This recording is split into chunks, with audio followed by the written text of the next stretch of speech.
우리가 히브리서 이제 12장까지 우리가 쫙 같이 살펴보면서 히브리서는 그냥 그 본문에 있는 말씀을 쭉 설명만 해도 예수 그리스도의 복음이 그 안에 그냥 다 들어가 있어요.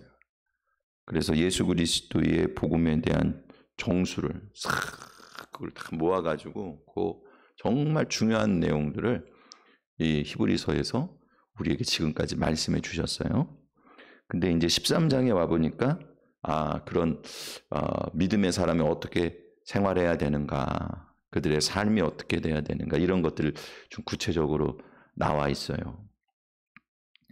근데 물론 이 그 13장에 있는 말씀은 복음을 따라서 실천하는 신앙에 대해서 말씀해 주고 있는 게 맞는데, 근데 그 8절 말씀을 여러분 보세요. 이것도 결국에는 복음의 생명 안에서 이루어지는 거예요. 예수 그리스도는 어제나 오늘이나 영원토록 동일하신 분이다. 여기서부터 시작되는 거예요. 모든 주님을 바라보고 주님의 십자가의 그늘 아래서 주님을 따라가는 거예요. 그것이 바로 영원토록 동일하신 그리스도, 이 예수 그리스도의 복음을 붙잡고 살아가는 삶이 곧 성도들의 아름다운 신앙생활인 것을 여러분 기억하시기 바랍니다. 그래서 오늘 그리스도는 영원토록 동일하시다, 이 말씀, 이게 이제 앞에 있는 우리가 지금까지 오늘 본문의 말씀 1절서부터 요 본문의 말씀 앞에까지도 그 연결이 되지만 뒤에 있는 말씀들도 사실은 다 동일하신 그리스도를 본받아 우리가 그것을 신앙의 어떤 원리들로 또한 우리에게 말씀해 주고 있다. 여러분 이렇게 보셔도 될 것 같습니다. 오늘 어쨌든 간에 본문의 말씀을 가지고 그리스도는 영원토록 동일하시다 라고 하는 것을 가지고 우리가 같이 그러면 우리에게 명령하신 거룩한 삶의 방식이 무엇이냐, 이거를 같이 살펴볼 거예요. 첫 번째는 뭐냐? 2절 말씀입니다. 자, 2절 말씀 우리 같이 하나님 말씀 받겠습니다. 손님 대접하기를 잊지 말라. 이로써 부지 중에 천사를 대접한 이들이 있었느니라. 아멘. 아멘. 할렐루야. 아멘. 변함없는 예수님의 사랑으로 형제를 사랑해라, 이 말씀하고 있어요.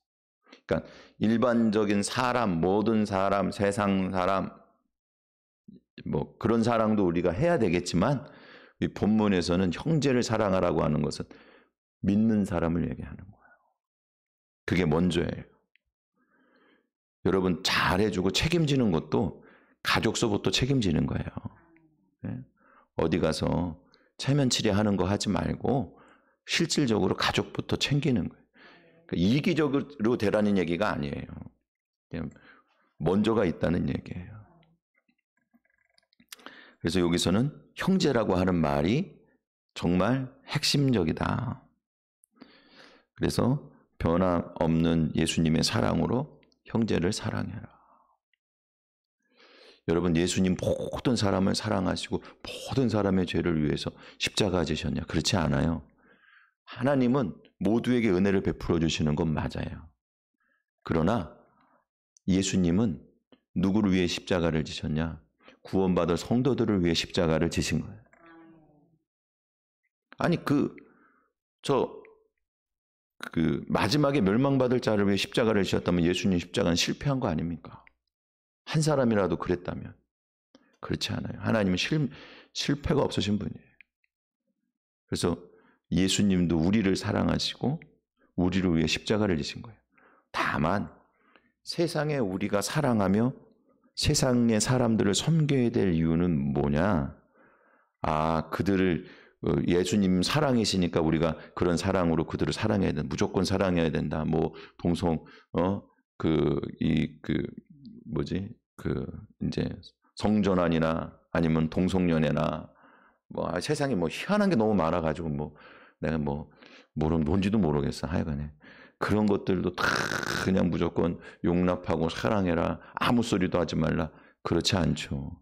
우리가 왜 세상에 있는 사람들을 사랑해야 되냐 하면은 그들 가운데에 아직 예수님을 몰라서 구원받을 성도들 중에서 우리를 통해서 복음이 전파되고 구원 얻을 사람들이 있기 때문인 것을 여러분 기억하시기 바랍니다. 예수님께서 우리에게 사명으로 맡겨주셨잖아요. 증인이라 그러고 복음을 전파하라 그러고 제자 삼으라 그러고 그래서 사랑하는 거예요. 그게 무조건 그 사랑이라고 하는 것은 어떤 다른 것들에 대한 수단이 될 수는 없겠죠. 목적 자체가 되어야 되겠지만 그러나 유일하게 그 사랑이라고 하는 것이 수단이 되는 경우는 뭐냐면 예수 그리스도의 복음을 전하는 수단이 되는 거예요. 여러분 이걸 잊어버리면 안 돼요. 교회는 예수 그리스도의 진리를 지키는 곳임을 여러분 기억하시기 바랍니다. 여기 8절 말씀에 제가 아까 말씀드렸잖아요. 이게 원리라고. 자, 8절 말씀을 여러분 잠깐만 봐보세요. 8절에 보니까 예수 그리스도는 어제나 오늘이나 영원토록 동일하시다 이렇게 말씀하고 있어요. 근데 이게 조금 원문에 보면은 이런 식으로 표현이 되어 있어요. 예수 그리스도는 어제 그리고 오늘 바로 그분이다. 어제의 그분이 바로 오늘의 그분이다. 이건 뭐 어떤 형식이냐 하면은요. 자기 자신을 가지고 자기를 소개한 분이 있어요. 그게 뭐냐면 한 분 하나님이세요. 당신 이름이 뭡니까? 그러니까 하나님 뭐라 그랬어요? 나 스스로 있는 자다. 나는 나야 이거예요. 너희가 만났던 너희 조상들이 만났던 그 하나님 그게 나야. 어제 너희 신앙과 믿음 안에 있었던 하나님 동일한 하나님 내가 바로 그 동일한 하나님이야. 그러니까 이거는 예수님은 하나님으로서 자기 자신을 표현하는 방식입니다. 그리고 영원토록 동일하시다고 하는 말씀도 이런 말이에요. 바로 그분이 영원토록 지속될 것이다 이거예요. 그러니까는 어제 하나님이 자기 자신을 표현하는 방식. 나는 나야. 어제의 그리스도는 오늘의 그리스도고 그 그리스도는 영원토록 동일하신 지속되는 그 모양 그대로 지속되는 그리스도시다 이런 얘기. 아이고 목사님 그래서 우리랑 무슨 상관이 있는데요. 이거는요 여러분 처음부터 끝까지 예수님이 바로 그 모습으로 동일하게 우리에게 주신 복음의 말씀 안에 함께 하신 예수님인 것을 여러분 기억하시기 바랍니다. 창조로부터 요한계시록 끝날 때까지 예수님은 언제나 성경 안에서 우리에게 생명의 말씀, 복음으로 함께 하셨고 예수 그리스도를 통한 구원에 관한 이야기는 언제나 동일한 것을 여러분 기억하시기 바랍니다. 그렇기 때문에 여러분 이것은요 동일한 것은 교리가 아니고 말씀인 거예요.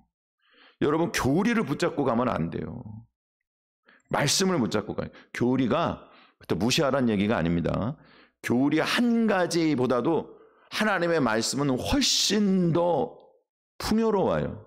그거 한 가지 교리로 설명할 수 없는 진리란 말이에요. 사람이 고안해낸 것으로는 하나님의 진리를 담을 수가 없어요. 그걸 인정해야 됩니다. 우리가 그래서 그 교리라고 하는 것들이 우리에게 도움도 되고 여러 가지 옳고 그름에 대해 판단하는 데도 매우 유용하지만 그러나 교리가 아니고 말씀을 믿는 거예요. 그래서 교리적인 설명도 강조점도 옮겨져서 여러 가지 교단들이 생기게 됐잖아요. 이것을 인정해야 되는 거예요. 교회라고 하는 것의 전통과 생활 방식이 아니라 여러분 십자가의 복음을 믿는 믿음을 가지고 살아가시기를 축원을 드립니다. 그게 변함이 없는 거예요. 우리가 교회에서 옛날에 이렇게 했는데 오늘도 이렇게 한다. 물론 그게 하도 희한한 것들을 가져와갖고 이렇게 저렇게 그냥 이렇게도 해보고 저렇게도 해보자고 그러는 사람들이 그냥 또 교회도 뭐 다 회의하고 다 수결하고 그러면 또 그것도 다시 돌리기도 어렵고 이런 상황이잖아요. 예? 이 말씀을 갖다가 선포하고 선언하는 목사님이 그거는 성경적으로 안 됩니다. 이렇게 얘기 한마디 하면 뭐 교회가 전부 다 그냥 따라갖고 그럼 그렇게 해야죠. 뭐 이런 종류도 아니잖아요. 하나님 말씀은 사실 우리 교회는 안 그렇지만 예? 그런 교회도 있다는 얘기예요. 요즘 풍조가 그렇다는 얘기예요. 그러니 얼마나 이게 엉망입니까? 그래서 우리가 교회의 전통이라고 하는 것도 감리교에서도 교회의 전통이라고 하는 거 중요하게 생각을 하고 있어요. 근데 그 교회의 전통이라고 하는 것은 5세기, 6세기에 있었던 신앙의 전통을 얘기하는 거예요. 타락하기 전에 예수 그리스도의 온전한 복음에 관한 전통을 얘기하는 거예요. 어쨌든 간에 그래서 여러분 십자가 복음을 믿고 이 시대 안에서 이 복음이 나타나는 방식은 여러 가지로 다채로울 수 있지만 십자가 복음이라고 하는 진리를 꽉 붙잡으시기를 축원을 드립니다. 말씀을 붙잡고 십자가 복음을 붙잡고 예수 그리스도의 생명 그 진리를 붙잡으시기를 축원을 드립니다. 이건 온 세계의 모든 시대에 구원받을 사람들에게 동일하게 적용됐던 거예요. 다 다르게 삶의 방식에 여러 가지 모양으로 나타났지만 그러나 그들을 다 구원할 수 있는 큰 진리의 그릇이었단 말이에요. 그럼 이 복음이라고 하는 것, 제가 이게 말씀이라고 하는 것, 그리고 예수 그리스도의 십자가 복음이라고 하는 것, 예수님 안에 생명의 복음이라고 하는 것, 이것들을 다 합해갖고 한마디로 얘기하면 뭐냐? 그건 사랑으로 나타나는 거예요. 여러분, 주님이 우리를 한결같이 사랑하신 것을 기억하시기 바랍니다. 자, 1절 말씀에 보세요. 1절 말씀은 형제 사랑 계속해라 그랬어요. 2절 말씀은 손님 대접해라. 잘 대접해라. 3절 말씀에 보면 갇힌 자를 생각해라. 이렇게 말씀하고 있거든요. 3절서부터 이제 다시 한번 가보자고. 여러분 3절 말씀에 갇힌 자를 이렇게 생각하고 너희도 몸을 가졌으니 몸으로 학대받는 자 이렇게 돌아보고 그들을 좀 생각하고 도울 수 있으면 돕고 기도하고 그래라. 뭐냐 하면 예수님도 양과 염소의 비유를 말씀하셨잖아요. 그래서 양쪽에 있는 자들에게 야, 너 착하고 충성됐다. 내가 뭐 옥에 갇혔을 때, 내가 굶주리고 내가 뭐 했을 때, 내가 고난받을 때 네가 나를 다 돌봐주고 찾아와주고 다 하지 않았니? 언제 그랬습니까? 그러니까 이 지극히 작은 자 중에 하나에게 한 거고 나에게 한 거라고 그랬는데 지극히 작은 자가 가난한 자입니까? 단순히 옥에 갇힌 자입니까? 헐벗고 굶주린 자입니까? 아니에요. 예수 그리스도의 복음을 위해서 고난받는 자를 얘기하는 거예요. 그러니까 형제라고 하는 것도 바로 그런 얘기예요. 지극히 작은 자, 어린아이, 그 본질은 복음을 위하여 고난받는 자고 그 복음을 위해 고난받는 자들을 향해서 예수님은 뭐라고 얘기하냐 하면은 그들에게 한 게고 나에게 했다는 얘기야. 다시 해서 예수님께서 그 고난받는 자와 예수님을 동일시한 것을 여러분 기억하시기 바랍니다. 그럼 2절 말씀이 쉬워져요. 손 대접하기를 힘쓰라는 거야. 부지 중에 천사를 대접하는 경우도 있다는 거예요. 여러분 이거는요. 구약으로 나가면은 그 마물의 상수리 나무 아래에서 저 아브라함이 있을 때 한낮에 그 자기 그늘 텐트 그늘에 있어서 그 상수리 나무 아래라고 하는 거는 그 정오라고 하는 한낮과 상수리 나무는 뭐냐 하면은 예배 드리는 시간에 예배 드리는 장소를 얘기하는 거예요. 하나님과 교제하며 예배 드리는 그 시간에 세 명이 저기서 쫙 지나가는 나그네가 지나가는데 이 떼안필 때 죽게 생겼거든. 저렇게 지나가다가는 생명부지하기가 어려워. 얼른 가서 모셔와가지고는 대접을 건사하게 했어요. 근데 여러분 아시죠? 그 중에 둘은 소돔과 고모라를 현지 답사하러 간 천사고 한 분은 누굽니까? 거기서 하나님과 대화 나누잖아요. 50명 있으면은 의인 50명 있으면 살려줄 겁니까? 40명 있으면 쭉쭉쭉쭉쭉 해가지고 말이죠. 10명까지 야, 참 하나님이랑 흥정도 해. 그렇죠? 여호와라 그랬죠. 여호와는 자기 곳으로 올라가셨다 그랬어요. 그러니까 부지 중에 천사라고 얘기했지만 여기서는 이렇게 표현했지만 실상은 누굽니까? 인간의 모습을 입고 온 하나님을 얘기하는 거예요. 전 이건 어제나 오늘이나 동일하시는 예수님은 여러분 그때도 바로 그게 메시아 예수님이 오시지 않았겠어요? 육신을 입고 우리 가운데 오신 임마누엘이 예수님이잖아요. 그 메시아잖아요. 그러니 구약 성경에 그때 만난 아브라함이 대접한 것도 예수님이 아니었겠어요. 천사라고 얘기했지만 그리고 3절에서 얘기한 것처럼 그렇게 옥에 갇히고 고난을 받고 복음을 위해서 이렇게 하는 자들을 위해서 그들을 사랑하고 돌보는 것이 곧 예수님께 하는 것이기도 되고 주님이 같이 여기는 거예요. 실질적으로 진짜 어떤 천사를 이렇게 대접한 목사님도 있어요. 이렇게 좀 구걸하러 온 사람을 잘 대접했는데 그런 경우도 있습니다. 그런 소설도 있습니다. 그런데 그게 아니래도 여러분 혹시나 그게 예수님일지 모르니까 잘한다 이게 아니고 바로 우리 주변에 우리 복음을 위해 일하는 사람을 위해서 함께 일하고 그들을 도와주고 협력하는 것 자체가 곧 예수님에게 한다고 주님이 인정해 주신다고 하는 사실 여러분 기억하시기 바랍니다. 이 작은 소자에게 하는 게 곧 나에게 하는 거라고 하지 마세요. 실질적으로 그렇게 인정해 주신다는 거예요. 여러분 형제를 사랑하는 것이 곧 주님을 사랑하는 것이고 형제를 돌아보는 것이 곧 주님을 돌아보는 것이고 형제를 섬기는 것이 곧 예수님을 섬기는 것임을 기억하시기 바랍니다. 자, 1절 말씀해 보니까 형제 사랑을 계속하라는 거예요. 왜? 예수님도 동일하신 분이잖아요. 주님도 우리를 계속해서 사랑하시잖아요. 한결같이 사랑하시잖아요. 계속하라고 하는 것은요, 이것은 계속해서 그 자리에 머물러라 이런 의미의 단어거든요. 근데 이게 뭐냐 하면은요, 믿음이라고 하는 건 예수 그리스도의 신앙 고백 위에 계속 머물러 있는 게 믿음이에요. 그러니까 이건 믿음에 대해서 표현할 때 쓰는 방식인 거예요.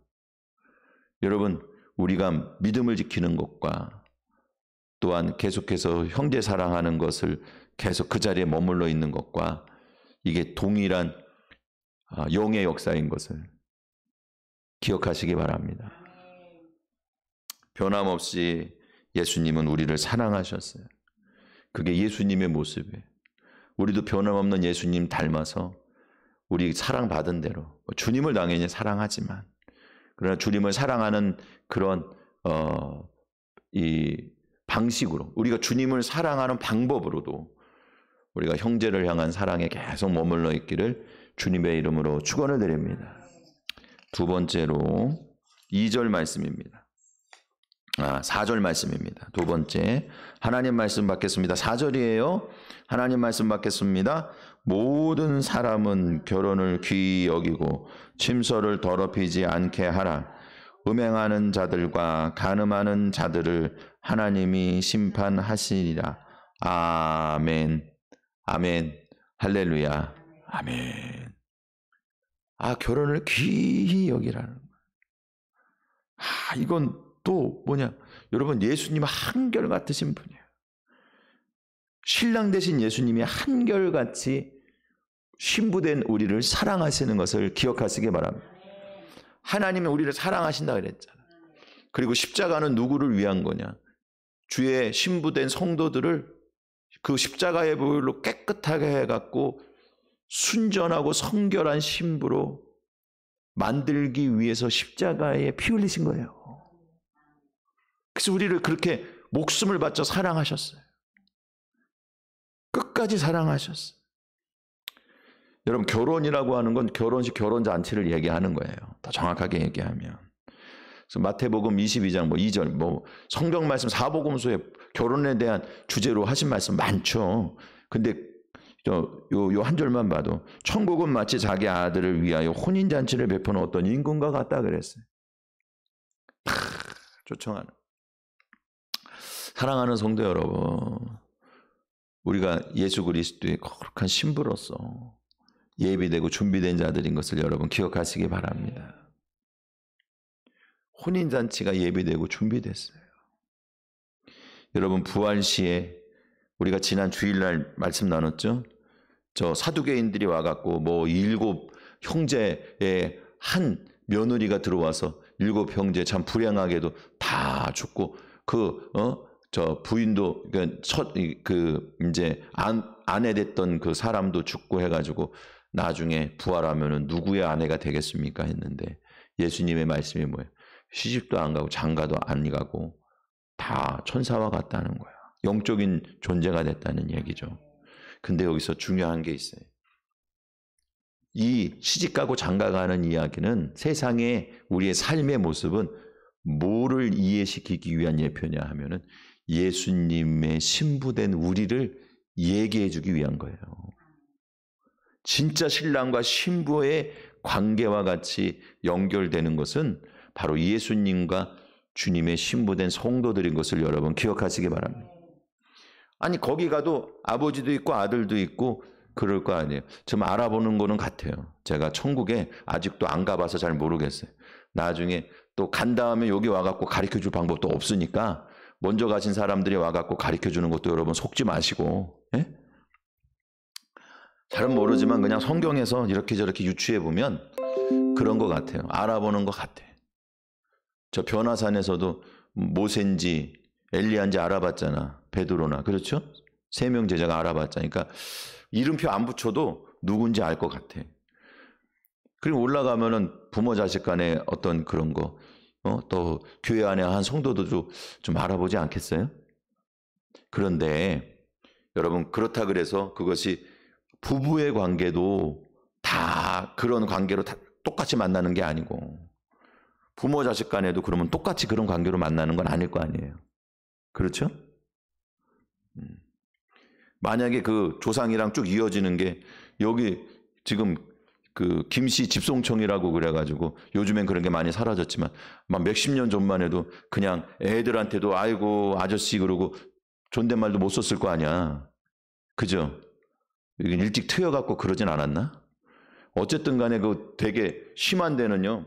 저희 이제 학교 다닐 때, 대학교 다닐 때 우리 선배들 중에서 그런 집성촌에 가가지고 덕본 사람도 있어요.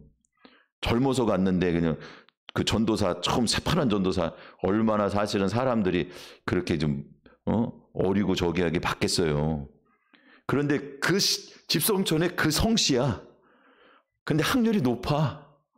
어른들이랑 같이 놀아. 그래갖고 거기서 말이죠. 참 목회하는데 도움이 많이 되고 사람들이 어른으로 인정해주고 그러니까 전도하는 것도 좀 쉬워지고 그렇게 됐다는 얘기도 제가 들은 적이 있거든요. 우리 선배 중에서.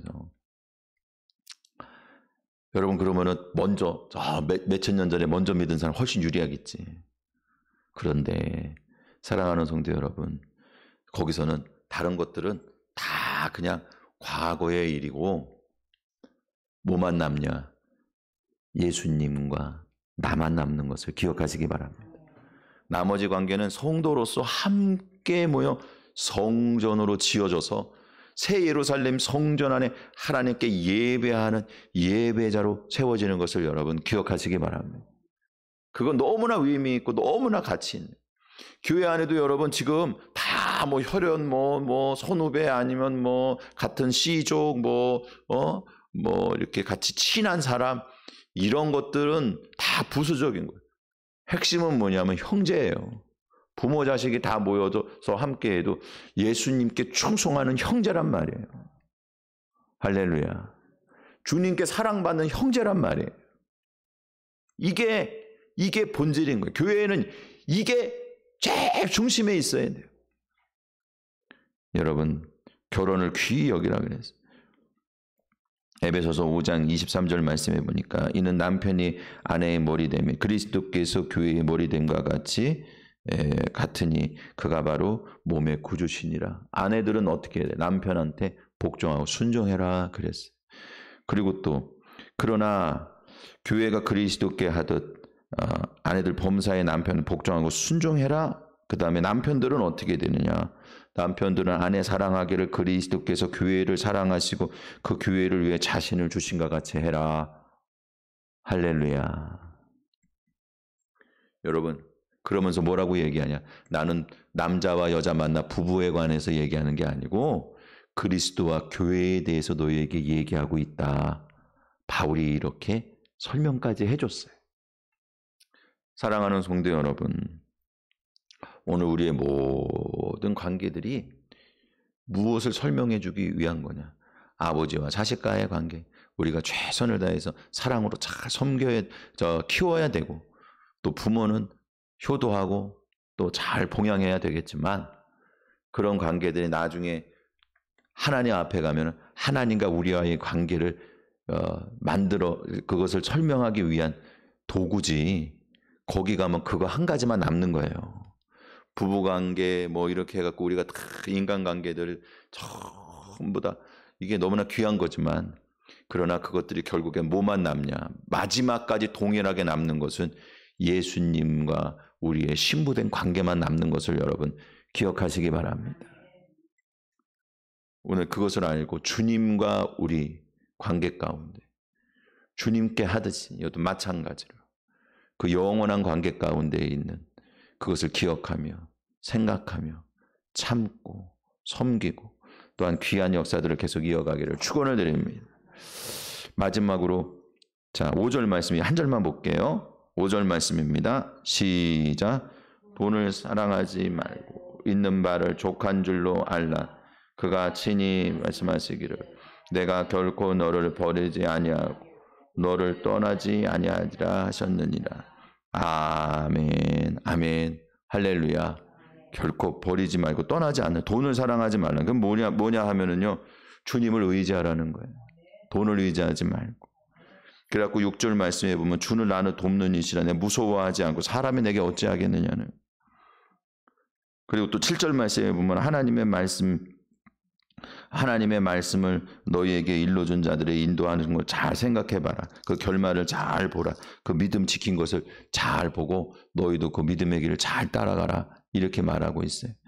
이 모든 자들 돈을 사랑한 것이 아니라 주님께서 주시는 은혜 가운데 사람이 어찌할 수 없다고 하는 것. 주님만을 바라보고 같이 간 거예요. 이 5절 말씀에 버리지 않는다고 하는 것은요. 도대체 따라오지 않아갖고 포기하고 너 여기 있어. 포기하고 그냥 가버리는 거예요. 애들 그 마트에서 장난감 가게 코너에서 엎어져갖고 지금도 막 우는 애들이 있을 거야. 그건 늘상 있어. 그러면 부모가 뭐라 그래요? 가자 뭐 어쩌고저쩌고 하다가도 말 안 들으면 그 다음에 나 먼저 간다 그러고 저렇게 코너 들어가고 안 보이는데 기다리고 있잖아. 근데 버리고 가는 경우는 없어. 그렇죠?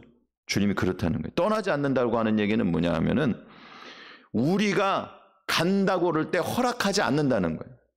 그러니까 주님이 우리를 놔두고 가는 경우도 없고 우리가 간다 그럴 때 주님께서 그것을 갖다가 그냥 허락하는 경우도 없는 거예요. 다 붙잡아서 예수 그리스도를 믿는 믿음 안에 우리를 영원토록 한결같이 우리와 함께 하시는 것을 여러분 믿으시기를 바랍니다.